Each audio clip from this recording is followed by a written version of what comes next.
Hello warriors. या लेक्चरमध्ये आपण महाराष्ट्र पोलीस अधिनियम 1951 मधलं प्रकरण 7 जे आहे, जे की अपराध आणि शिक्षा यांच्याशी संबंधित आहे, ते अभ्यासणार आहोत. आणि या प्रकरणावरती सुद्धा आयोगाने वारंवार प्रश्न विचारलेले आहेत. याच्यामधली बरीचशी कलमं अशी आहेत ज्याच्यावरती आयोगाने प्रश्न विचारलेत. या प्रकरणाचा जर आपण विचार केला तर प्रकरण 7 मध्ये आपल्याला कलम 99 पासून ते कलम 152 ही कलमं पाहायला मिळतात आणि या कलमांचा अभ्यास आपल्याला करायचा आहे. पण एवढी सगळी कलमं अभ्यासणं गरजेचं आहे का? तर जसं मी नेहमी सांगते, प्रायोरिटी बेसिसवरती आपण ती कलमं करणार आहोत जी मोस्ट इम्पॉर्टंट आहेत, त्याच्यानंतर इम्पॉर्टंटवाली, आणि मग जे काही उरलेले असतील ते मग आपले क्वेश्चन्सच्या माध्यमातून जिथे क्वेश्चन येईल तिथे ते आपले कवर होऊन जातील. मग जर आपण चॅप्टर 7चा विचार केला तर इथे अपराध आणि शिक्षा दिलं आहे. याचा अर्थ काही अपराध हे तुम्हाला दुसऱ्या प्रकरणांमध्येही पाहायला मिळतील. जसं की आपण जे प्रकरण 4 वगैरे पाहिलं होतं तर त्याच्यामधले काही अपराध असतील, त्याच्यासुद्धा शिक्षा इथे तुम्हाला मेन्शन केलेल्या पाहायला मिळतील. मग जर आपण या चॅप्टरला सुरुवात करायची म्हटलं तर पहिलंच कलम येतं कलम 99. कलम 99मध्ये सडके संबंधी नियम न पाळणे हे दिलेलं आहे. म्हणजे जसं की रोडवरून चालायचं आहे, मग अगदी गाडी चालवणं असेल किंवा इतर गोष्टी असतील, तर या बाबतीत जर समजा जे काही नियम असतात ते जर फॉलो नाही केले तर त्या संदर्भात हे कलम सांगतं. जसं की आपल्याला माहिती आहे की ज्यावेळेला रस्त्यावरून गाडी चालत असते तर नेहमी आपण रस्त्याच्या डाव्या बाजूनीच गाडी चालवली पाहिजे, किंवा एखाद्या वाहनाला जर आपल्याला ओव्हरटेक करायचं असेल तर त्याच्या उजव्या बाजूनी ओव्हरटेक केलं पाहिजे, ना की डाव्या बाजूनी. ठीक आहे. मग जर समजा अशी कोणी चूक करत असेल तर त्या संदर्भातली जी शिक्षा आहे ती आपल्याला पुढे जाऊन कलम 117मध्ये पाहायला मिळते. एक गोष्ट लक्षात ठेवायची की कलम 99 पासून ते कलम 116 पर्यंत ज्या काही गोष्टी दिलेल्या आहेत, जे कुठले अपराध दिलेले आहेत, जे कुठले गुन्हे दिलेले आहेत, ज्या पण कृती दिलेत, या सगळ्याची शिक्षा तुम्हाला कलम 117मध्ये पाहायला मिळते. आणि ती जी शिक्षा आहे ती आहे 1200 रुपये दंड. 1200 रुपये. तर तुम्हाला लक्षात काय ठेवायचं आहे या पूर्ण प्रकरणाच्या दरम्यान, पहिले जे 99 पासून ते 116 पर्यंत ज्या पण गोष्टी तुम्ही अभ्यासता, याच्यामधली कुठलीही कृती जर केली गेली असेल ज्याच्यामुळे की इतर लोकांना त्रास होतोय, तर अशा ज्या कृती आहेत त्याला कलम 117 नुसार शिक्षा दिली जाईल आणि ती असेल 1200 रुपये दंड इतकी. ठीक आहे. 1200 रुपये इतकी शिक्षा जी आहे ती होईल. तर तुम्ही हे असंच लक्षात ठेवा, 99 ते 116, 117मध्ये शिक्षा किती? 1200 रुपये. मग इथून पुढे 99, त्याच्यानंतर पुढे आपण 103, 105 पाहणार आहोत, 108, 110, या ज्या कुठल्या गोष्टी आपण पाहतो याच्यामधली कुठलीही कृती असेल तर त्या कृतीसाठी 1200 रुपये दंड हा ठरलेला आहे. मग कलम 99मध्ये सडके संबंधी नियम न पाळण्याशी रिलेटेड गोष्टी आपल्याला पाहायला मिळतात. मग ज्याच्यामध्ये की रस्त्यामध्ये जर समजा प्राणी जरी समजा हे केले, सोडले असतील, अपुऱ्या रीतीने बांधले असतील, जसे की प्राणी वगैरे जे आहेत ते रोडवरती येत आहेत, किंवा गाड्या कशाही आडव्या तिडव्या लावल्या असतील, जे की रोड संबंधी सडकेसंबंधी जे पण नियम आहेत ते जर नाही पाळले तर 117 नुसार 1200 रुपये दंड होईल. हे आहे कलम 99. त्याच्यानंतर कलम 103 महत्त्वाचा आहे. पुढे कलम 100 जर पाहिले तर प्राणी वाहन इत्यादी अडथळा करून खोडी करणं, म्हणजे जाणून बुजून प्राण्यांना वगैरे हे करणं, तिथे ठेवणं रोडवरती वगैरे, ते आहे 100मध्ये. 101मध्ये आहे की प्राणी जे आहेत ते भाड्याने देण्याकरता किंवा विक्री करता ठेवणं, हे होतं 101. त्याच्यानंतर 102मध्ये काय आहे तर एखादं वाहन असेल किंवा वस्तू असेल गैरवाजवी वेळेपर्यंत रस्त्यावरती राहू देणं किंवा विकण्यास ठेवणं, या कृतीमुळे जर रस्त्यावरती अडथळा निर्माण होत असेल तर. म्हणजे 99मध्ये सडकेसंबंधी नियम न पाळणे, 100मध्ये प्राण्यांकडून खोड करणे, 101मध्ये प्राणी भाड्याने देण्याकरता किंवा विक्री करता ठेवणं आहे, आणि 102मध्ये काय आहे की भाड्याने द्यायचे आहेत, विकायचे आहेत, किंवा रस्त्यावरती अडथळा करायचं प्राण्यांमुळे, तर त्या संदर्भातल्या तरतुदी आहेत. ठीक आहे. त्याच्यानंतर येतं कलम 103, जे की इम्पॉर्टंट आहे. हे आहे पायवाट अडवणे. ठीक आहे. पायवाट अडवण्याशी संबंधित आहे. तर इथे जर समजा एखादी पायवाट असेल, पायवाट म्हणजे जी नॉर्मली आपण खेडेगावामध्ये किंवा अपुऱ्या रस्त्यामध्ये बघा, म्हणजे अपुरी जागा जिथे आहे तिथे तुम्ही पायवाट माहिती आहे तुम्हाला. ठीक आहे. तर ती जर पायवाट कोणतीही व्यक्ती जर अडवत असेल, ती पायवाट म्हणजे आडवं उभं राहणं असेल, किंवा तिथे म्हणजे तिथे त्या जागेवरती तिथून कोणाला येऊ जाऊ द्यायचं नाही, अशी जर कुठली गोष्ट कोणी करत असेल, ठीक आहे, तर त्याच्यासाठीची शिक्षा कुठून असेल? 117 नुसार असेल. मग इथे फक्त एक अपवाद दिलेला आहे, तो म्हणजे बाबा गाडी. आता ही बाबा गाडी काय असते? लहान मुलांची जी गाडी असते ना, म्हणजे लहान लहान मुलं जी असतात त्यांच्यासाठीची पाळणावाली जी गाडी असते. इथे असं हँडल असतं, इथे चाकं असतात, ही जी गाडी असते तर याला तुम्ही बाबागाडी असं म्हणता, म्हणजे मला तरी माझ्या माहितीप्रमाणे तरी हाच अर्थ आहे. तर ही बाबागाडी सोडून इतर कुठल्याही म्हणजे कुठलंही वाहन किंवा प्राणी जर पाय वाटेवरती आडवं लावलं तर त्या संदर्भातली तरतूद इथे 103 मध्ये आहे. मग 103 नुसार म्हणजे बाकीच्या कलमांच्या पण ट्रिक मी तुम्हाला सांगणार आहे. जसं की 9 मध्ये पुढे मी थोडेसे पिक्चर्स वगैरे यूज केलेले आहेत. तर 9 नो काय नो सडके संबंधी नियम पाळणार, नो सडके संबंधी नियम पाळणार, नो ठीक आहे. त्याच्यानंतर 103 मध्ये पायवाट अडवणे. मग तुम्ही असं इमॅजिन करू शकता की इकडून एक रस्ता येतोय, हा इकडे जाणारा रस्ता आहे. तर हा झाला 3 रस्ता, म्हणजे 3 रस्ते इथे एकत्र येतात असं म्हटलं जातं. मग याला तुम्ही म्हणू शकता की या तिन्ही आहेत पायवाटा, ठीक आहे. ही पहिली, ही दुसरी, ही तिसरी.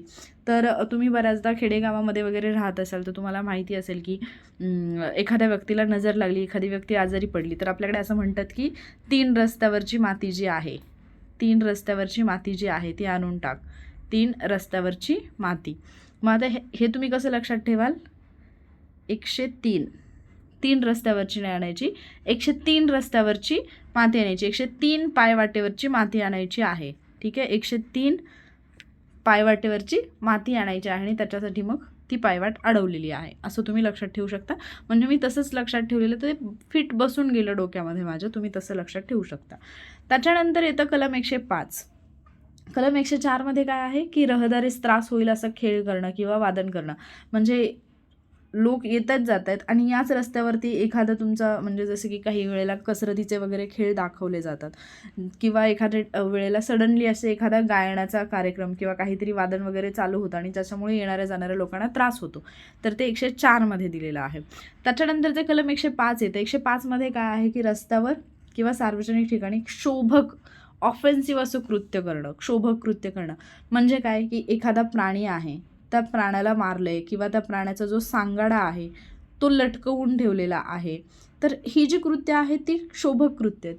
किंवा त्या प्राण्याची कातडी धुतलेली आहे, कातडी धुणे असेल, सार्वजनिक ठिकाणी कातडी धुतलेली आहे, किंवा स्वतः स्नान करायचं आहे किंवा अंग धुवायचे, तर ही सगळी कृत्य कशी आहेत, क्षोभक कृत्य आहेत. 105 ठीक आहे. प्राण्यांना मारणे. तर पुढे जाऊन मी तुम्हाला एक हे दाखवेन, चित्र दाखवेन की जिथे मग तुम्हाला जे म्हणजे बोकड वगैरे कापलेलं असतं, मटण जे असतं, तर त्याच्याशी रिलेटेड तर तुम्ही 105 रुपये लक्षात ठेवायचं. म्हणजे 105 वरून तुम्हाला ते बोकडाचं मटण आठवेल की काही ठिकाणी ना रोडच्या बाजूलाच ते असतं आणि ते असे समोर लटकवलेले असतात. ॲक्च्युली मी खूप टाळते ते, पण कधीतरी चुकून ते नजरेस पडतं, तर ते क्षोभकमध्ये जाईल, ठीक आहे, 105 नुसार.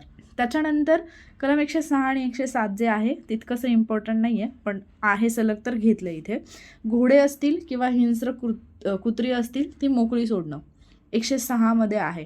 मग काही लोक काय करतात, जाणून बुजून, म्हणजे एखाद्या व्यक्तीचा, म्हणजे हे मी खूप पाहते खेडेगावामध्ये, तर खूप होतं की एखाद्या व्यक्तीचा कुत्रा जो आहे तो खूप हिंस्र असतो, तो कोणालाही जाऊन चावू शकतो, बट ते जाणून बुजून मोकळं सोडतात. म्हणजे रात्रीच्या वेळेला ठीक आहे की चोरांची वगैरे भीती असते, पण काही लोक जे असतात ना ते जाणून बुजून दिवसासुद्धा सोडतात, तर तो एक गुन्हाचा आहे. त्याच्यानंतर स्वतंत्रपणे जागा राखून न ठेवलेल्या ठिकाणी स्नान करणे.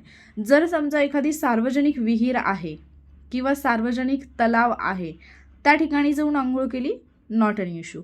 पण जर समजा जिथे जागा राखून ठेवलेली नाही आणि अशा ठिकाणी जर कोणी स्नान करत असेल किंवा अंग धुत असेल तर तो गुन्हा होतो 107 नुसार. त्याच्यानंतर येतं कलम 108. 108 काय आहे की समजा एखाद्या ठिकाणी सार्वजनिक विहीर आहे, आणि या विहिरीतलं पाणी सगळे लोक पितात आणि मग ही जी विहीर आहे या विहिरीचं पाणी जे आहे ते दूषित करण्यात आलं, तर मग तो काय असेल, गुन्हा असेल. शिक्षा काय होईल मग, कलम 117 नुसार 1200 रुपये. हे ठरलेलंच असणार आहे, ठीक आहे. 99 पासून 116 पर्यंत हे फिक्स आहे. तर कलम 108, विहिरीच्या आत काहीतरी टाकलं, दूषित झालं पाणी. त्याच्यानंतर येतं कलम 110. तर कलम 110 काय आहे, कलम 110च्या आधी काय आहे, 109 आहे. कलम 110च्या आधी येतं 109. 109 मध्ये काय आहे की स्वतंत्रपणे जर एखादी जागा राखून ठेवलेली असेल स्नानासाठी, तर तिथे स्नान करणाऱ्यांना अडथळा करणं. म्हणजे 107 मध्ये तुम्ही पाहिलं की जिथे जागा राखून ठेवली नाही तिथे जाऊन स्नान केलं, आणि 109 मध्ये तुम्ही काय पाहताय की जिथे जागा राखून ठेवली तिथे स्नान करायला प्रतिबंध केला. ठीक आहे, तर 7 आणि 9 एकत्र लक्षात ठेवू शकता तुम्ही. त्याच्यानंतर कलम 110 जे आहे, 110 वरती प्रश्न खूप वेळा आला. 110 जे आहे ते आहे लोकांसमोर असभ्य वर्तन. म्हणजे काय, तर याच्यामध्ये उदाहरण दिलेलं आहे की सार्वजनिक ठिकाणी अंगप्रदर्शन करणं. तर मी यापूर्वी जे आहे ते 110 जे आहे ते मी सलमान खानचा फोटो जो आहे तो दाखवला होता. कारण आपण बऱ्याचदा पाहिलं होतं की म्हणजे पूर्वी तरी असं खूप वेळा व्हायचं की सलमान खान बेअर बॉडी खूप ठिकाणी आपल्याला पाहायला मिळत होतं. त्याच्यामुळे ते कलम 110 त्याच्यावरून रिलेट केलं होतं. बट जर नावडेज तुम्ही पाहिलं तर 110 पाहिल्यानंतर तुम्हाला कोण आठवायला पाहिजे? उफ उर्फी जावेद. तुम्हाला माहिती असेल की जिचे खूप सगळे फोटोज किंवा व्हिडिओज किंवा बरंच काही व्हायरल होत असतं. सो ते तुम्ही 110शी रिलेट करून लक्षात ठेवा. काही लोकांना प्रॉब्लेम असतो त्याच्यामुळे. तर ॲटलिस्ट म्हणजे तुम्ही याच्यावरून लक्षात ठेवा की म्हणजे आपल्याला फक्त लक्षात ठेवायचं म्हणून, असं काही कोणाला हे करण्याचा हेतू नाही आहे माझा. पण इन जनरल आपण लॉ त्या पद्धतीने लक्षात ठेवू शकता. किंवा रिसेंटली झालेलं जे फोटोशूट होतं रणवीरचं, ते खूप जास्त चर्चेत होतं, तर त्याच्यावरून पण तुम्ही 110 म्हणजे सलमान खानची जागा इतर लोकांनी घेतली असं तुम्ही लक्षात ठेवू शकता. कलम 110. त्याच्यानंतर येतं कलम 111. कलम 111 काय सांगतं की रस्त्यावरती जे काही प्रवासी आहेत, रस्त्यावरच्या प्रवाशांना अडथळा करणं असेल किंवा त्यांना त्रास देणं असेल, याच्या संदर्भात आहे कलम 111. तर मग 111मधून तुम्ही काही गोष्टी ज्या आहेत, जसं की आता एखादा रस्ता आहे किंवा सार्वजनिक जागा आहे, तिथे जाणून बुजून एखाद्या व्यक्तीला ढकलाढकली करणं किंवा गर्दी करणं, धक्का करणं किंवा अडथळा करणं या पद्धतीने, किंवा काही लोक उगीचच आडदांडपणा करतात, म्हणजे एखाद्याला धमकावण्याचा हावभाव करतात, एखाद्या मनुष्याला त्रास देतात, किंकाळ्या फोडतात, किंवा काय करतील की विनाकारण म्हणजे काही कारण नसताना त्यांचा एखादा घोडा आहे किंवा इतर गुरे आहेत तर त्यांना घ्यायचं आणि रस्त्यावरून फिरायचं. ठीक आहे, अशा पद्धतीने सार्वजनिक शांततेचा भंग केला जाईल. तर अशा गोष्टींना मनाई आहे कलम 111नुसार. त्याच्यानंतर कलम 112 जे आहे ते आहे की शांततेचा भंग होण्याच्या हेतूने धमकी देणं, शिवीगाळ करणं किंवा गैरवर्तन करणं. म्हणजे एखाद्या ठिकाणी शांतता चालू आहे तर केवळ ते शांततेचा भंग करायचा आहे म्हणून तिथे धमकी, शिवीगाळ करणं किंवा अपमानकारक शब्द जे आहेत ते रस्त्यावरती वापरले जातील, तर त्याच्यासाठी मनाई. ठीक आहे, म्हणजे लक्षात घ्या की ज्यावेळेला आपण 99 पासून 116 पर्यंत पाहतोय तर तिथे जी पण कृत्य मी सांगते त्या कृत्यांना मनाई करण्यात आलेली आहे. म्हणजे हे करू नये, आणि केलं तर 117नुसार 1200 रुपये दंड एवढी शिक्षा. हे तुम्हाला लक्षात ठेवायचं आहे. ठीक आहे, मग 112 काय आहे? शांततेचा भंग होण्याच्या हेतूने धमकी, शिवीगाळ करणं किंवा गैरवर्तन करणं. मग हे मी 112 जे आहे ते मी कशावरून लक्षात ठेवलं होतं, तर मी ते एक सॉन्ग खूप पहिलं फेमस होतं शांताबाई, त्याच्यावरून लक्षात ठेवलेले की शांताबाई सार्वजनिक ठिकाणी जाऊन काय करते, धमकी देते, शिवीगाळ करते, गैरवर्तन करते, असं मी ते लक्षात ठेवलं होतं. तुम्ही कसंही लक्षात ठेवू शकता. त्याच्यानंतर कलम 113 जे आहे ते काय आहे की व्यक्ती असतील, घोडे असतील किंवा मालमत्ता आहे इत्यादीच्या इजेस कारणीभूत ठरेल अशा पद्धतीने पतंग उडवण्यास मनाई. खूप वेळा हे पण कलम विचारलेला आहे की पतंग आहे तर तो उडवायचा नाही सार्वजनिक ठिकाणी वगैरे, ज्याच्यामुळे की प्राण्यांना म्हणजे मनुष्यांना, घोड्यांना, इतर मालमत्तेस धोका पोहोचू शकतो, इजा होऊ शकते, धास्ती होऊ शकते, याच्यामुळे पतंग उडवायचा नाही. आणि हा प्रश्न खूप वेळा विचारला आहे की महाराष्ट्र पोलीस अधिनियम 1951नुसार पतंग उडवण्यास मनाई आहे की नाही, मनाई करता येते की नाही, कुठल्या कलमानुसार करता येते? 113. तर तुम्ही पतंगावरतीच तो नंबर लक्षात ठेवायचा आहे, 113. ठीक आहे, 113 म्हटलं की तुम्हाला पतंग दिसला पाहिजे. तर मी ज्यावेळेला म्हणजे लक्षात ठेवण्याचा प्रयत्न, तर माझं प्रत्येक ठिकाणी मी तुम्ही पाहिलं असेल की पिक्चर्स असतात आणि त्याच्यावरती लिहिलेलं असतं चित्रांवरती, तर ते तुमचं जास्त इझिली लक्षात राहतं. त्याच्यानंतर 114 जे आहे ते रद्द करण्यात आलेलं आहे. ते भिक्षा मागणं असेल किंवा दुर्गंधीयुक्त रोग जे असतात ते उघड करणं असेल तर ते रद्द करण्यात आलेलं आहे. त्याच्यानंतर येते 115 रस्त्यात किंवा सार्वजनिक ठिकाणी उपद्रव करणं. मग याच्याबद्दल मी तुम्हाला काल परवा बोलले होते, म्हणजे मागच्या कुठल्या तरी एका व्हिडिओमध्ये बोलले होते की सार्वजनिक ठिकाणी थुंकणं असेल, किंवा मलमूत्र विसर्जन करणं असेल. काही लोक जे आहेत ते रोडच्या बाजूलाच उभे वगैरे राहतात किंवा बसतात, तर मलमूत्र विसर्जन असेल किंवा सार्वजनिक ठिकाणी केर कचरा टाकणं असेल, तर या ज्या गोष्टी आहेत यांना मनाई करण्यात आलेली आहे. जर समजा एखाद्या 7 वर्षाखालील मुलांनी असं कुठलं कृत्य केलं, 7 वर्षाखालील खालील मुलांनी जर एखादं असं कृत्य केलं तर त्याच्यासाठी संबंधित व्यक्ती जी असेल, म्हणजे त्याचे कोण पॅरेंट्स वगैरे असतील तर त्यांच्याकडून काय केलं जाईल, दंड जो आहे तो वसूल केला जाईल. म्हणजे 115 नुसार रस्त्यात सार्वजनिक ठिकाणी उपद्रव करण्यासाठी मनाई केली आहे. म्हणजे मी तुम्हाला सांगितलं की वॉशरूमला जायचे किंवा लहान मूल शू करते, तुम्ही लक्षात काय ठेवायचं, सुसू किंवा शू करताना 115. मी परवा कुठेतरी बोलले तुम्हाला हे डिस्कशनमध्ये, त्याच्यावरून तुम्ही ते लक्षात ठेवू शकता. त्याच्यानंतर पुढचं जे आहे 116. बऱ्याचदा तुम्ही पाहता की असा बोर्ड असतो आणि त्याच्यावरती लिहिलेलं असतं येथे थुंकू नये, बरोबर. आणि जिथे असं लिहिलेलं असतं येथे थुंकू नये तिथेच तुम्हाला लोकांनी अशा पिचकाऱ्या मारलेल्या पाहायला मिळतात, बरोबर आहे का.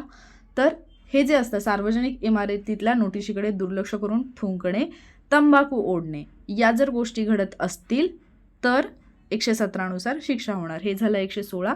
आणि त्याच्यानंतर मग 117 मध्ये काय पाहिलं आपण, 99 ते 116 मध्ये जर कोणी असा अपराध केला तर अपराध सिद्धीनंतर 1200 रुपये दंड त्याला भरावा लागेल. 99 पासून ते 116 पर्यंत या गोष्टी तुम्हाला पाहायला मिळतात. तर त्याच्यानंतर इथून पुढचे जी काही कलमं येतात ती पण इम्पॉर्टंट आहेत. जशी इथे आपण महत्त्वाची पाहिली तशीच इथून पुढची पण बरीचशी कलमं जी आहेत ती महत्त्वाची आहे, जी तुम्हाला लक्षात ठेवायची आहेत. 120 जे आहे ते महत्त्वाचं आहे, जाणून बुजून अतिक्रमण करणे. आता इथे काय असेल की एखादी व्यक्ती आहे, समाधानकारक कारण नसताना कुठलंही एखादं घर आहे किंवा जागा आहे किंवा मैदान आहे, ठीक आहे, या ठिकाणी काय करेल, जाणून बुजून प्रवेश करेल. आणि तिच्याकडून जरी कुठलं नुकसान झालेलं असेल किंवा नसेल, नुकसान होणं गरजेचं नाही आहे, पण जर एखादी व्यक्ती अशा ठिकाणी कुठल्याही कारणाशिवाय जर हे करत असेल, जाणून बुजून प्रवेश करत असेल, घुसत असेल, तर ती व्यक्ती शिक्षेला पात्र असते. आणि तिला शिक्षा किती असेल, 5,000 रुपये. 5,000 रुपये, ठीक आहे. 5,000 रुपये शिक्षा असेल जर समजा जाणून बुजून कोणी अतिक्रमण करत असेल तर. कुठलीही व्यक्ती जिच्याकडे समाधानकारक असं कारण नाही आहे, सबब नाही आहे, ती काय करेल, कुठलंही राहण्याचं घर असेल, जागा असेल किंवा त्याला जोडलेली कुठलीही जमीन असेल ज्याच्यावरती शासनाची मालकी असेल किंवा सार्वजनिक कारणासाठी ती जागा जी आहे ती राखून ठेवलेली असेल, राखून ठेवलेली ती जागा असेल, तर अशा ठिकाणी जर एखादी व्यक्ती प्रवेश करत असेल जाणून बुजून, मग त्याच्यामध्ये जागा येईल, इमारत येईल, एखादं स्मारक येईल, बांधकाम येईल, एखादी होडी किंवा जहाजसुद्धा येईल. असा जर अपराध सिद्ध झाला तर त्या व्यक्तीला 5,000 रुपये इतका दंड भरावा लागेल. आणि हे जे आहे याच्यासाठी अपराध म्हणजे कृती तिथे जाऊन कुठलं नुकसान झालेलं असेल किंवा नसेल तरीसुद्धा ती शिक्षा होईल, कारण इथे अतिक्रमण करण्यासच मनाई केलेली आहे. कलम 120, ठीक आहे. तर मग तुम्ही लक्षात जर ठेवायचं म्हटलं तर असं लक्षात ठेवू शकता, 120 हां, जान बूझ के घुस. आता हे थोडंसं एवढं हे होत नाही, मॅच होत नाही, तर 120 जाणून बुजून घुस आणि मग 5,000 फीस. 5,000 फीस अशीवाली फीस, ठीक आहे. 120, 5,000 फीस कशासाठी, जाणून बुजून घुसल्यासाठी, जानबूझ के घुस, असं तुम्ही लक्षात ठेवू शकता काहीतरी करून. तर मी ते तसं म्हणजे यमक नाही जुळत आहे, पण मी ते तसं लक्षात ठेवलेलं, ते तसंच लक्षात राहिलेलं. तुम्हाला वेगळं काही सुचत असेल तर तुम्ही त्या पद्धतीने लक्षात ठेवू शकता. त्याच्यानंतर 121 पण खूप महत्त्वाचं आहे.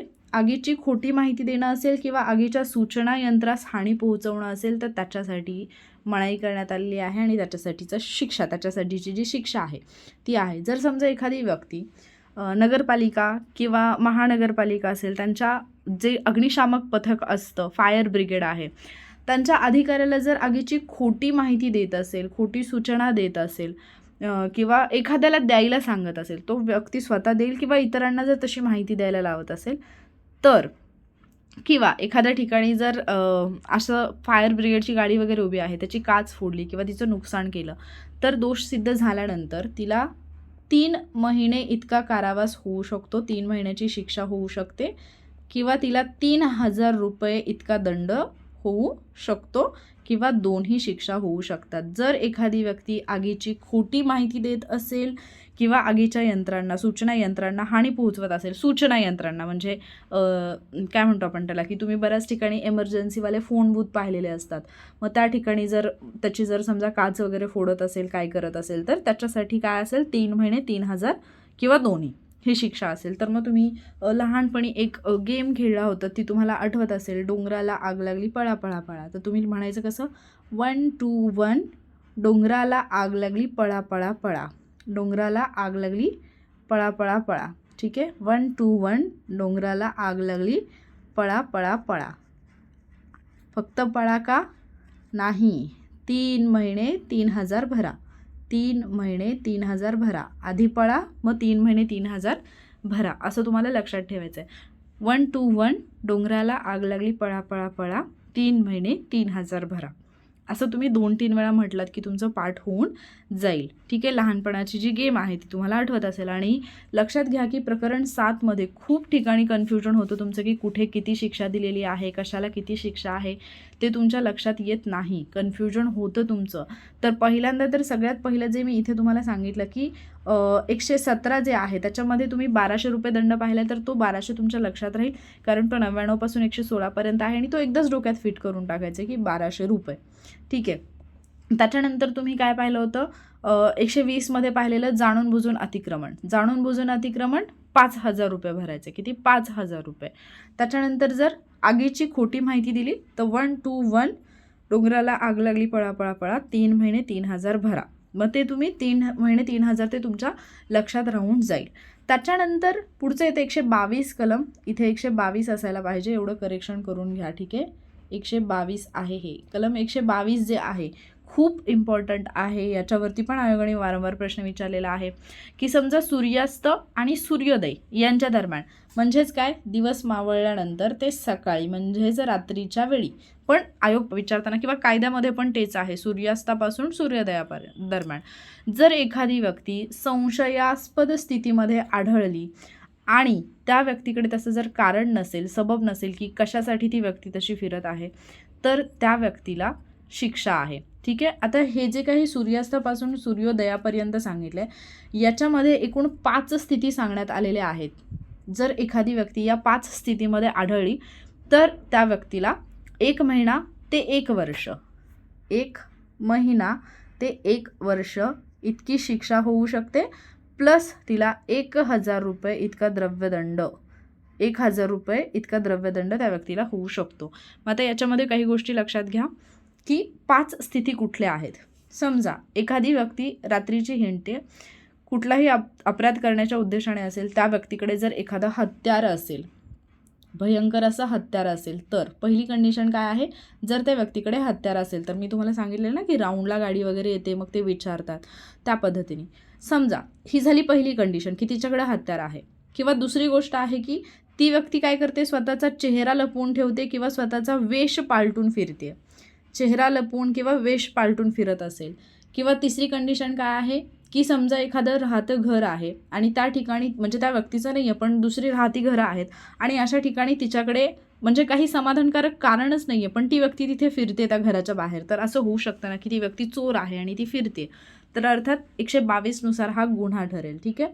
त्याच्यानंतर चौथी कंडिशन काय आहे की स्वतःबद्दल जर ती व्यक्ती माहिती द्यायला असमर्थ असेल किंवा एखादा प्रसिद्धी पावलेला चोर असेल किंवा कोणत्याही रस्त्यावरती किंवा आवारामध्ये तो भटकत असेल, जसं की ऑलरेडी तो जो व्यक्ती आहे तो चोर आहे, किंवा ती व्यक्ती काय करते की स्वतःची ओळख जी आहे ती देऊ नाही शकत किंवा स्वतःबद्दलची माहिती सांगण्यातच ती असमर्थ आहे. तुझं नाव काय विचारल्यानंतर, आता तुम्हाला नॉर्मली जर विचारलं तुझं नाव काय आहे, तुम्ही कधीही रात्रीचं कुठेही फिरत असाल आणि तुम्हाला जर तुमचं नाव विचारलं तर तुम्ही पटकन सांगाल. पण जी व्यक्ती चोर आहे किंवा जी व्यक्ती खरंच तशा उद्देशाने आली तर ती व्यक्ती ऊ करेल, नाव सांगू की नको, खरं सांगू की खोटं सांगू, असं होऊ शकतं. तर ती कंडिशन. आणि 5वी कंडिशन जी आहे ती कुठली आहे की वैध, म्हणजे तिच्याकडे असं काहीतरी वैध कारण असलं पाहिजे, व्हॅलिड रिझन असलं पाहिजे. त्या रिझनशिवाय जर तिच्याजवळ एखादं घरफोडीचं हत्यार सापडलं, त्या व्यक्तीजवळ एखादं घरफोडीचं हत्यार सापडलं तरीसुद्धा त्या व्यक्तीला 122 नुसार शिक्षा होईल.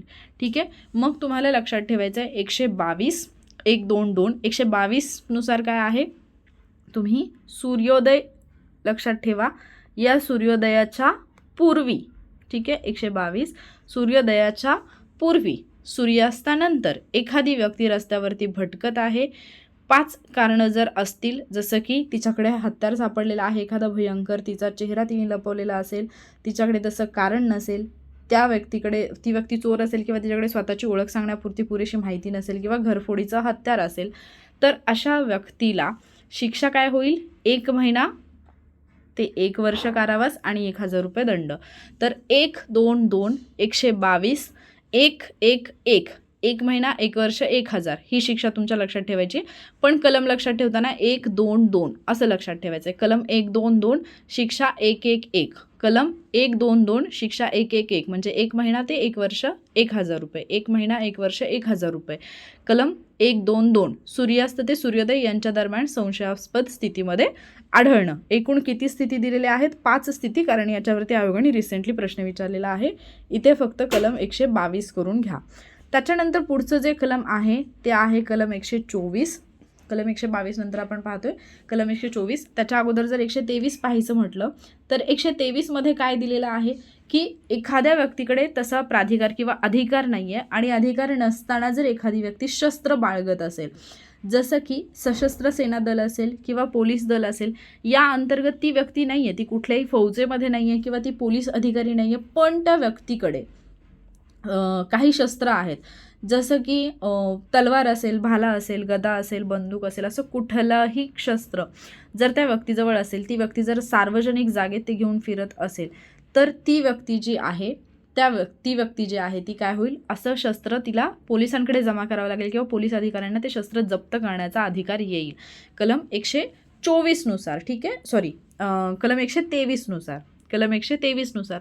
मग तुम्ही बऱ्याचदा पाहिलं असेल की सार्वजनिक जागेत वगैरे तलवार, म्हणजे तलवारीने केक वगैरे कापला, रिसेंटली पण झालं, म्हणजे काही असतात लोक की म्हणजे ते कुठल्याही फील्डमध्ये असतील तर ते तलवारीने केक कापल्याबद्दल मग गुन्हा दाखल झाला, हे तुम्ही बऱ्याचदा पाहता. तर ॲक्च्युली कलम 37मध्ये पण आपण त्या गोष्टी पाहिलेल्या आहेत की कलम 37मध्ये सार्वजनिक ठिकाणी अशी शस्त्र वगैरे बाळगण्यास मनाई केली जाते.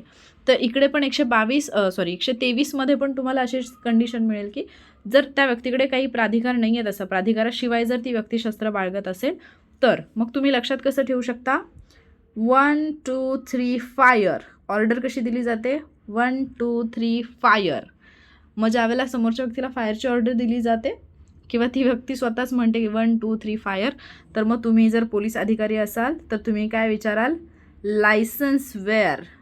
लायसन्स वेअर, परवाना वेअर. लायसन्स कुठे? परवाना वेअर. तुमच्याकडे लायसन्स कुठे?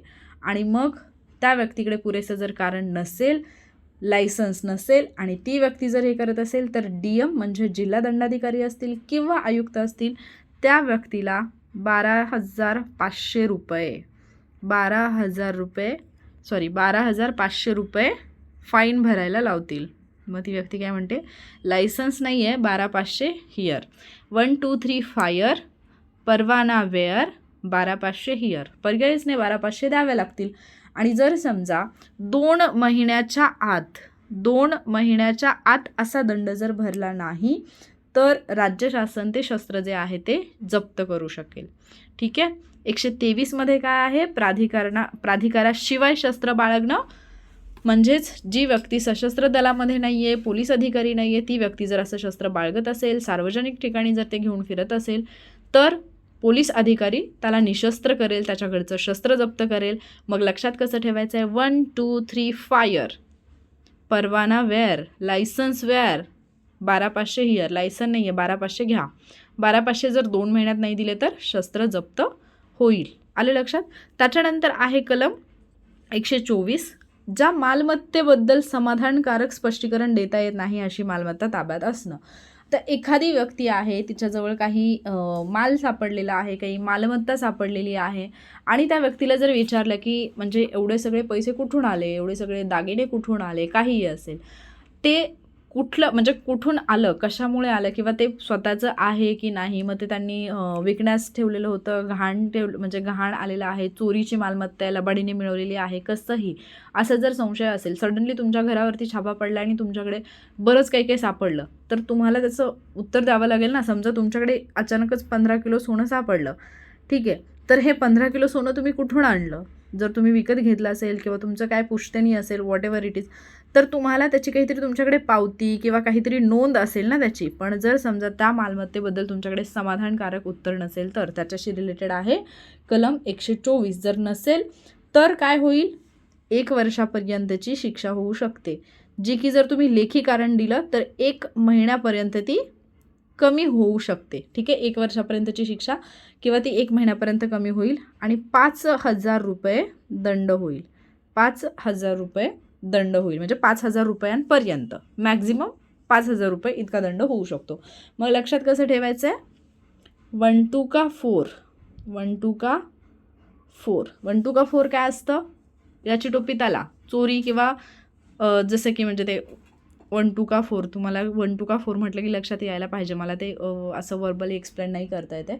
1 2 का 4 मालमत्ता कोणाची आहे माहीत नाही, इथेच फसला चोर. 1 2 का 4 मालमत्ता कोणाची माहीत नाही, इथेच फसला चोर. मग काय आता?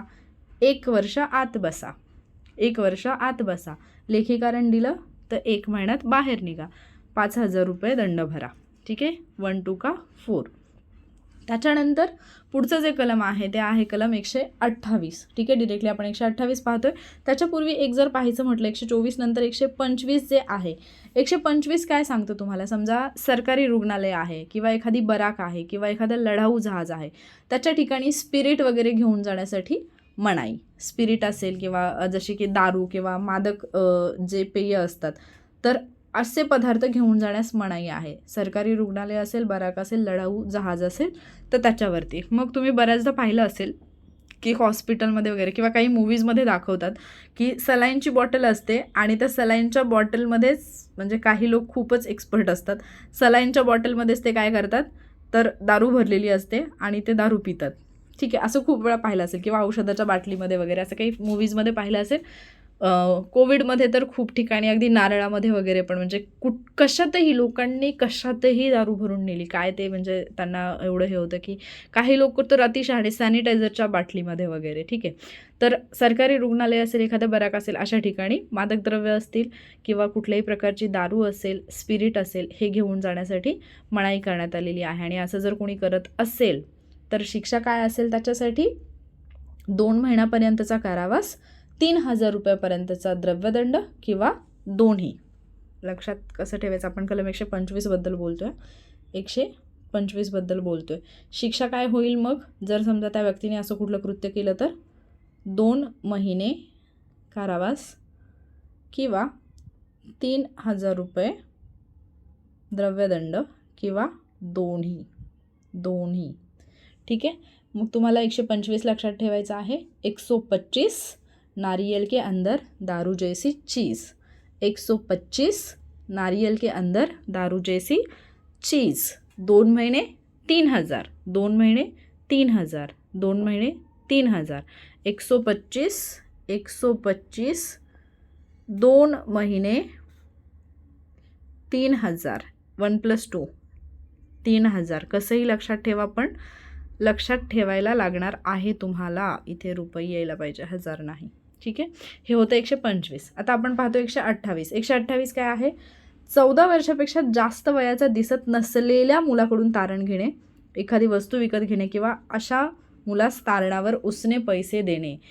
म्हणजे एखादा अल्पवयीन मुलगा आहे, मग जरुरी नाही की तो म्हणजे तुम्ही म्हणताय की नाही तो जास्त वयाचा आहे किंवा काय. जर 14 वर्षापेक्षा तो, म्हणजे 14 वर्षापेक्षा जास्त वयाचा तो दिसत नसेल आणि अशा मुलाकडून कुठल्याही प्रकारची वस्तू त्या मुलाला उसने दिलेले किंवा आगाऊ दिलेल्या पैशाच्या बदलीत घेणं, म्हणजे तारण घेणं, की त्या मुलाला पैसे देतो आणि मग एखादी वस्तू त्याच्याकडून तारण म्हणून ठेवून घेणं, तर तो पण 128 नुसार गुन्हाच असेल आणि त्याच्यासाठी मग 2,000 रुपये इतका द्रव्यदंड असेल. 2,000 रुपये इतका द्रव्यदंड असेल. कलम 128. मग 128 कसं लक्षात ठेवू शकता तुम्ही?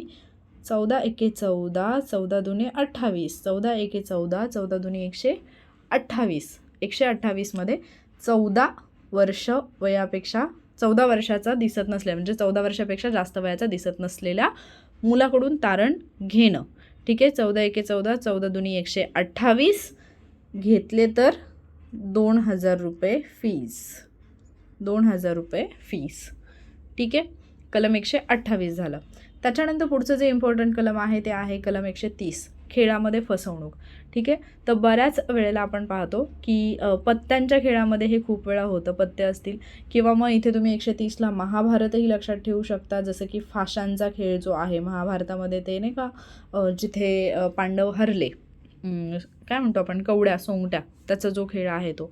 तर पत्त्यांचा खेळ असेल किंवा इतर काही खेळाचे सामने असतील, त्याच्यामध्ये जर खेळामध्ये जर फसवणूक होत असेल तर त्या संदर्भातली तरतूद जी आहे ती कलम 130मध्ये दिलेली आहे.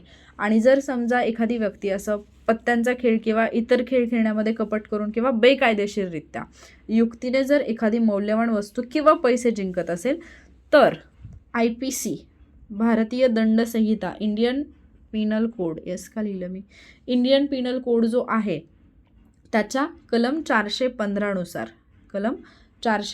नुसार फसवणूक केल्यानुसार त्याला शिक्षा दिली जाईल. कलम 415 नुसार त्याला शिक्षा दिली जाईल.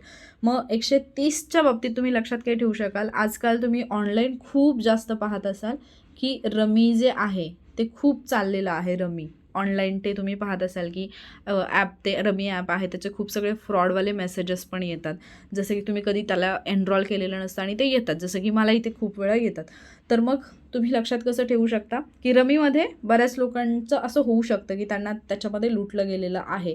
तर मग तुम्हाला लक्षात ठेवायचं आहे 130 म्हणजे 130, 130 रमीमधला हिरो, 130 रमीमधला हिरो फसवला गेला आणि आता परत झाला झिरो, म्हणजे खेळामध्ये फसवणूक झाली, हिरोचा झिरो झाला. ठीक आहे. 130 रमीमधला हिरो असं लक्षात ठेवू शकता कलम 130.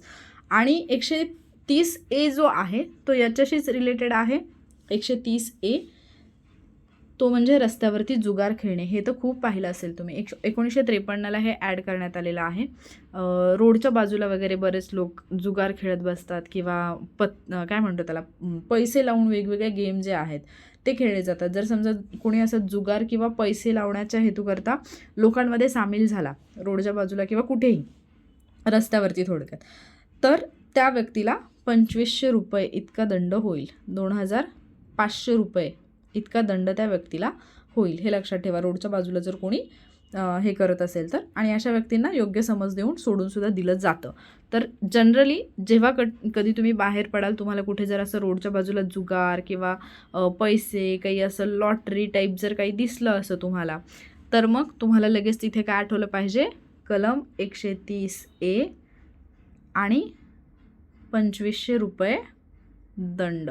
ठीक आहे. 2500 रुपये दंड हे तुम्हाला तिथे आठवलं पाहिजे. हे होतं कलम 130A.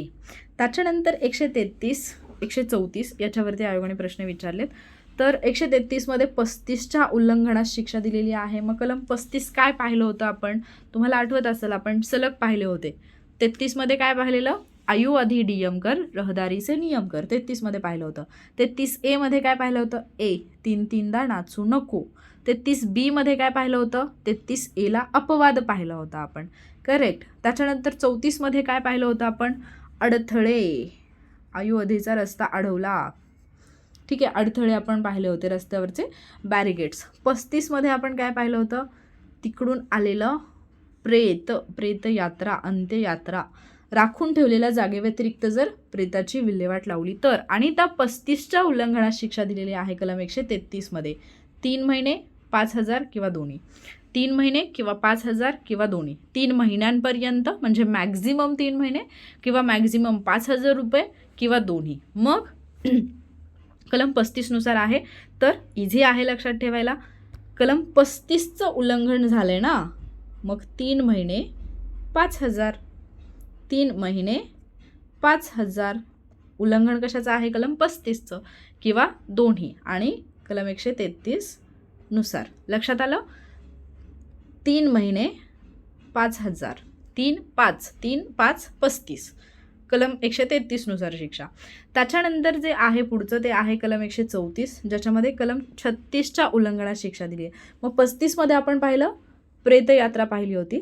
कलम 36मध्ये आपण काय पाहिलं होतं, मिरवणूक असेल, ध्वनिक्षेपक असेल त्यांच्याविषयी लेखी निर्देश किंवा तोंडी निर्देश देण्याचा अधिकार जो आहे तो आयुक्त किंवा त्यांनी प्राधिकृत केलेला निरीक्षक दर्जाचा अधिकारी किंवा अधीक्षक किंवा त्यांनी प्राधिकृत केलेली व्यक्ती आयु आणि अधि यांना होता. आणि जर समजा कलम 36चं उल्लंघन केलं तर 134 नुसार शिक्षा होती कुठली, 5,000 रुपये. मग तुम्ही लक्षात काय घ्यायचं, हा आहे तुमचा डॉल्बी, DJ डॉल्बी जे काही असेल ते, आणि हा पोलिसांनी जप्त केला, 5,000 रुपये दंड. लक्षात. सो इथून पुढे कधीही तुम्हाला कुठेही मिरवणूक दिसली, कुठलीही मिरवणूक असेल, आपल्याला लक्षात ठेवायचं आहे फक्त. त्याच्यामुळे तुम्हाला जर कुठलीही मिरवणूक दिसली तर गोष्टी कुठल्या कुठल्या लक्षात घ्यायच्या. म्हणजे समजा लग्नाची मिरवणूक चालली आहे किंवा इतर कुठली मिरवणूक चालली आहे तर लक्षात काय काय ठेवायचं, आयु किंवा अधीक्षका, आयु अधिच्या लग्नाची मिरवणूक आहे, त्याच्यामध्ये आला आहे DJ 36, आयु अधिचे जुळले 36 गुण, आणि या दोघांच्या लग्नातला DJ नेला पोलिसांनी आणि दंड केला 5,000 रुपये. ठीक आहे. तर ही स्टोरी अशीच्या अशी लक्षात ठेवा. 134, कलम 36, आयु अधि, DJ हे सगळं तुमच्या लक्षात राहून जाईल. आणि त्याच्यानंतर एक महत्त्वाचं कलम होतं ज्याच्याबद्दल थोडंसं तुम्हाला कन्फ्युजन होतं, ते म्हणजे कलम 135. कलम 135 ज्याच्याबद्दल थोडासा गोंधळ झाला होता की बुकमध्ये जे आहे ते 135 नुसार जी शिक्षा दिलेली आहे ते थोडंसं कन्फ्युजन आहे, तर ते आपण इथे क्लिअर करून टाकूयात. 135 मध्ये काय सांगितलेलं आहे, कलम 37, कलम 39 आणि कलम 40 यांच्या उल्लंघनासाठी शिक्षा आहे.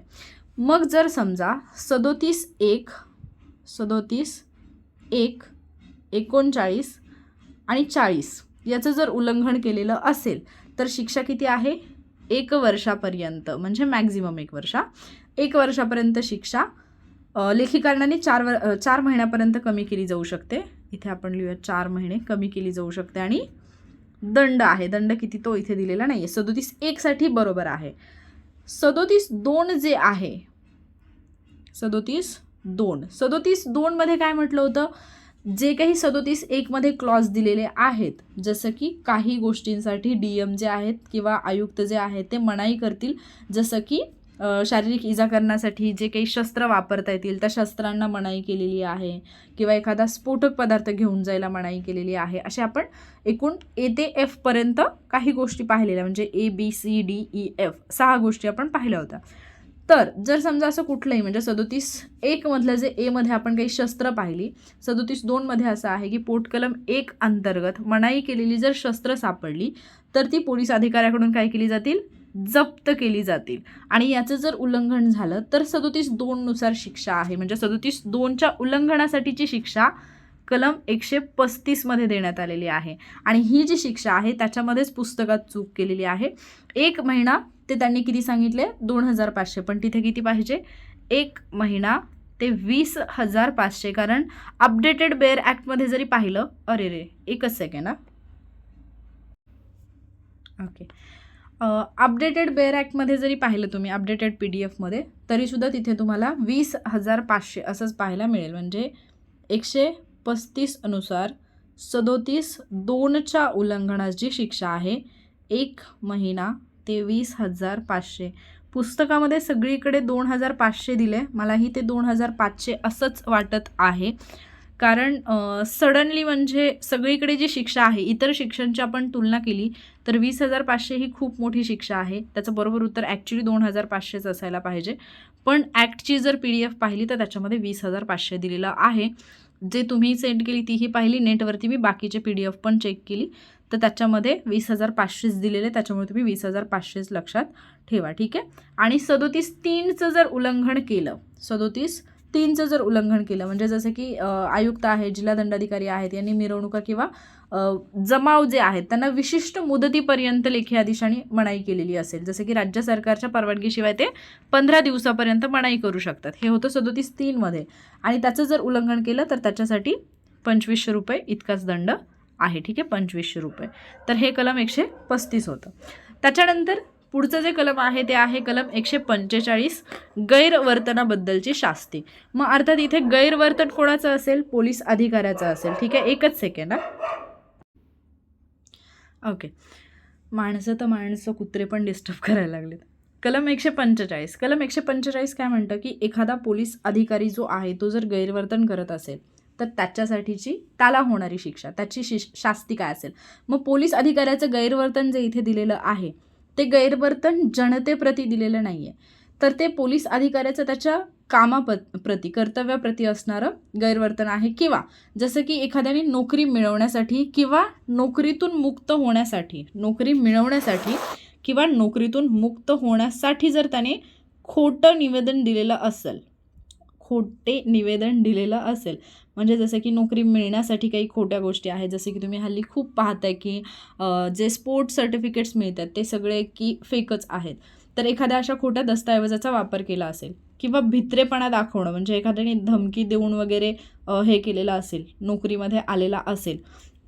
किंवा जर समजा जो राजीनामा द्यायचा असतो, कलम 29 राजीनाम्याबद्दलची तरतूद आहे, तर जो राजीनामा द्यायचा आहे तर राजीनामा देण्याच्या ज्या काही पद्धती आहेत किंवा त्याच्या संदर्भात ज्या तरतुदी आहेत त्याचं उल्लंघन केलेलं असेल किंवा तो परवानगीशिवाय, म्हणजे त्याची जी काही रजा घेण्याची पद्धती असते त्या रजा घेण्याच्या पद्धतीशिवाय आणि परवानगीशिवाय जर तो गैरहजर राहिला असेल किंवा त्याची रजा संपल्यानंतरही तो कामावरती परत आला नाही, जर त्यांनी कामावरती परत येण्यात कसूर केला, ठीक आहे, तर अशा परिस्थितीमध्ये या पोलीस अधिकाऱ्याला शिक्षा किती होईल?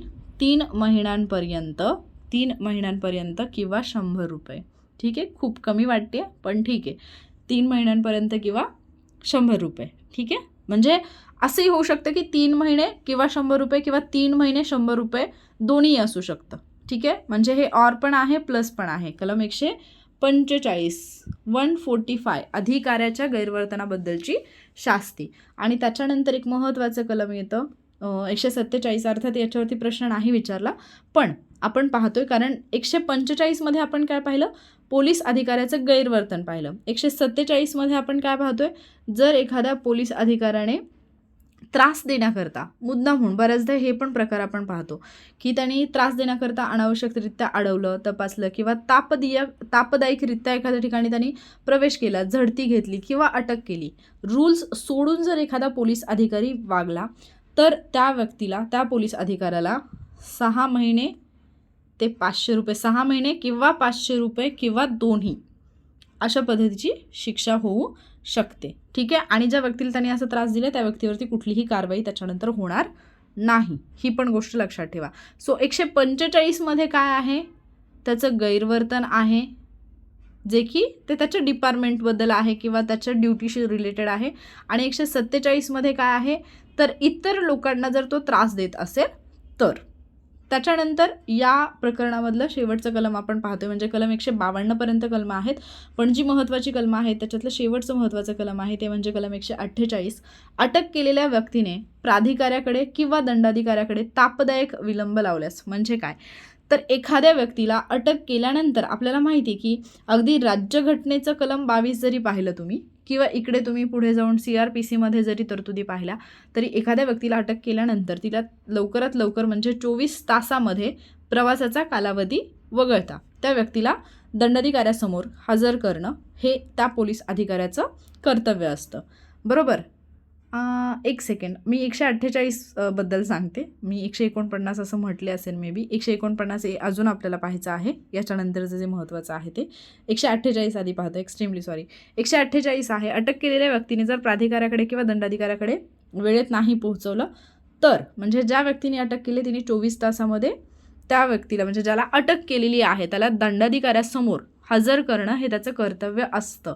पण जर त्यांनी तसं नाही केलं, त्याला जर तिथे हजर नाही केलं तर ज्या व्यक्तीने अटक केलेली आहे जर त्याचा तो अपराध सिद्ध झाला तर 6 महिने किंवा 500 रुपये किंवा दोन्ही एवढं शिक्षा त्याला होऊ शकते. 6 महिन्यापर्यंतचा कारावास, 500 रुपयापर्यंतचा द्रव्यदंड किंवा दोन्ही, हे आहे 148 आणि मग याच्यानंतर जे येतं ते शेवटचं आणि महत्त्वाचं जे मी म्हटलं मगाशी तेवालं 149A. एखादी व्यक्ती पोलीस दलात नाही आहे पण पोलीस दलाचा गणवेश किंवा त्याप्रमाणे पोशाख किंवा विशेष खुणा असणारा पोशाख जर घातला तर 2000 रुपये इतका दंड होईल. 2000 रुपये इतका दंड होईल. म्हणजे बऱ्याचदा तुम्ही हे पाहिलं असेल की एखादी व्यक्ती पोलीस दलामध्ये नसते आणि राज्य शासनाने पण त्यांना परवानगी दिलेली नसते, पण ते तसा गणवेश जो आहे तो परिधान करतात, पोशाख घालतात. जर असा अपराध सिद्ध झाला तर 2,000 रुपयापर्यंत द्रव्यदंड हा होऊ शकतो. हे होतं महत्त्वाचं 149, हे लक्षात ठेवा. ठीक आहे. तर याच्यानंतर आपण जे काही आता 7व्या प्रकरणामध्ये कलमं पाहिली, त्याच्यामधली काही महत्त्वाची कलमं, जसं की मी तुम्हाला ऑलमोस्ट सगळ्या कलमांचे ट्रिक सांगितलेत, एखादं दुसरं सोडलं तर आपण जे काही ट्रिक पाहिला तर थोड्याशा पिक्चर फॉर्मॅटमध्ये लक्षात ठेवण्याचा प्रयत्न करूया. 99मध्ये तुम्ही पाहिलं होतं सडकेसंबंधी नियम न पाळणं. तर इथे तुम्हाला एक चित्र दिसते, नो सडकेसंबंधीचे नियम नो. ठीक आहे.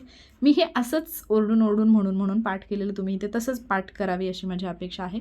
शिक्षा कशानुसार असेल? 117 नुसार. त्याच्यानंतर 103 रस्ता, 103 रस्त्यावरची माती, पायवाट अडवणे. अपवाद काय आहे? बाबा गाडी. ठीक आहे. इथे पाहिलं, इकडून एक रस्ता येतोय, इकडून एक रस्ता येतोय, इकडून एक रस्ता येतोय, इथे रस्ता अडवलेला आहे. सो 3 रस्ता. त्याच्यानंतर हे पाहिलं होतं आपण 105, म्हणजे असं काहीतरी कृत्य करणं ज्याला आपण क्षोभक कृत्य जे म्हणतो. 105 नुसार आपण क्षोभक कृत्य, मग प्राणी मारायचे, लटकवायचे, त्यांची कातडी धुवायची, अशी कुठली जर कृत्य केली तर 105मध्ये त्याला मनाई करण्यात आलेली आहे. शिक्षा जी आहे ती काय असेल? 117 नुसार असेल, 1200 रुपये दंड. त्याच्यानंतर 108 विहिरीच्या आत. या विहिरीवरतीच नंबर टाकून ठेवायचा, म्हणजे जर तुम्हाला पाठ करायचा असेल तर विहिरीवरतीच 108 नंबर लिहून ठेवायचा. हे असं आठवतं तुम्हाला, ॲज इट इज पिक्चर दिसतं. 108 विचारलं काय होतं, कुठे लिहिला होता 108 नंबर? विहिरीवरती लिहिलेला होता. ठीक आहे. त्याच्यानंतर 110 उर्फी. 110 सार्वजनिक ठिकाणी असभ्य वर्तन, लोकांसमोर असभ्य वर्तन किंवा सार्वजनिक ठिकाणी अंगप्रदर्शन. कोणाच्याही भावना दुखावण्याचा माझा हेतू नाही आहे, हे फक्त ट्रिक लक्षात ठेवण्यासाठी आहे, नाही तर काहीतरी उद्योग करत बसतात पोरं. त्यानंतर 111मध्ये आपण पाहिलेलं की रस्त्यावरच्या प्रवाशांना अडथळा करणे, त्यांना त्रास देणे. 111 जणांचा नखरा. कुठे चालू आहे? हा रस्त्यावरच चालू आहे. हा सगळा खेळ यांचा कुठे चालू आहे? रस्त्यावरच चालू आहे. ठीक आहे. हे सगळे असे मध्येच बसलेत 111 जण. त्याच्यानंतर 112 शांताबाई. शिव्या द्या मारा. 112 शिव्या द्या मारा. कशासाठी? शांततेचा भंग होण्यासाठी. हे करायचं नाही आहे. म्हणजे ही एवढी वैतागली, एवढी फ्रस्ट्रेट झाली की ती म्हणते ठीक आहे, द्या शिव्या द्या मारा. 112 शिव्या द्या मारा. तुम्ही 112 दुसरीकडे एक पाहिलं होतं, तुम्हाला आठवत असेल, भारतीय पुरावा अधिनियममधलं 112. ते जर तुम्ही इथे रिलेट केलं तर ते खूप छान पद्धतीने तुमच्या लक्षात राहून जाईल. त्याच्यानंतर आहे 113 सार्वजनिक ठिकाणी नाही, प्राण्यांना इजा पोहोचेल अशा पद्धतीने पतंग उडवण्यास, मालमत्तेला किंवा प्राण्यांना म्हणजे घोड्याला, व्यक्तीला, कोणाला इजा पोहोचेल अशा पद्धतीने पतंग उडवण्यास मनाई. 113 पतंग लक्षात ठेवायचा, 113 पतंग. त्याच्यानंतर 115 शू कुठे करायची नाही? रोडवरती करायची नाही. मलमूत्र विसर्जन रोडवरती करायचं नाही. याला कळलं 115 नुसार गुन्हा आहे. नाव he is running to the toilet.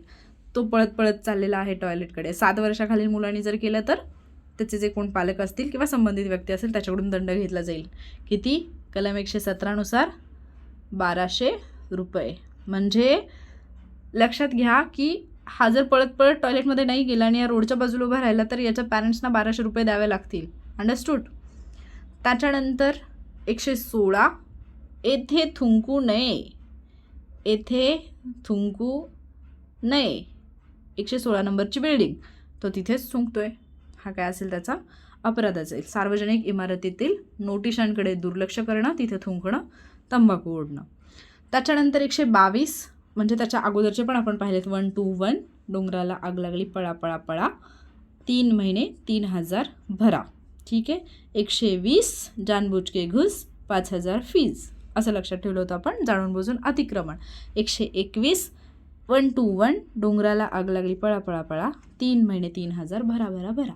त्याच्यानंतर 122 सूर्योदय ते सूर्यास्त.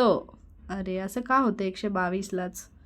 122 सूर्योदय ते सूर्यास्त याच्या दरम्यान 5 स्थितीत संशयास्पद रीतीने जर एखादी व्यक्ती आढळली तर 1 वर्ष शिक्षा, लेखी कारणाने 1 महिन्यापर्यंत 1000 रुपये दंड. त्याच्यानंतर 124. 1 2 का 4. मालमत्ता कोणाची आहे? I don't know. 1 2 का 4 किया. 1 2 का 4 किया. जर 1 2 का 4 केलं असेल तर शिक्षा काय आहे? 1 वर्ष 1 महिना 5,000. 1 वर्ष लेखी कारणाने 1 महिन्यापर्यंत कमी 5,000 रुपये. 1 2 का 4. 4 + 1 5,000. ठीक आहे. त्याच्यानंतर 130. 130. 130. रमीवाला हिरो. फसला गेला, झाला पुन्हा एकदा 0 आणि त्याच्यावरूनच 130A रस्त्यावर जुगार खेळणं हे तुम्हाला त्याच्यावरूनच लक्षात ठेवायचं आहे. ठीक आहे. त्याच्यानंतर पुढे मग 149. फटा पोस्टर निकला हीरो. हीरो सच्चावाला है? नहीं, पुलिस की वर्दी पहन रहा है. So 149A. 149A. शाहिदची वर्दी 2,000 रुपयाची आहे. शाहिदची वर्दी 2,000 रुपयाची. 2,000 रुपये 2,000 रुपयाच्या वर्दीवर शाहिद कपूर बनतोय काय? फटा पोस्टर निकला हिरो 2,000 रुपये हे लक्षात ठेवायचं. जर वर्दी वापरली जेव्हा की तुम्हाला परमिशन नाही आहे, पोलीस गणवेशाचा अनधिकृतपणे वापर केला तर फटा पोस्टर निकला हिरो 149A हे तिथे तुम्हाला लक्षात ठेवायचं आहे. अशा पद्धतीने आपण प्रकरण 7 जे आहे अपराध व शिक्षा हे पाहिलेलं आहे आणि इथे आपलं हे जे प्रकरण आहे ते संपतंय. त्याचं रिझन म्हणजे प्रकरण 8 जे आहे त्याचा जर तुम्ही विचार केला तर ते आहे संकीर्ण, ज्याच्यामध्ये तुम्हाला 153 ते 168 ही कलमं पाहायला मिळतात.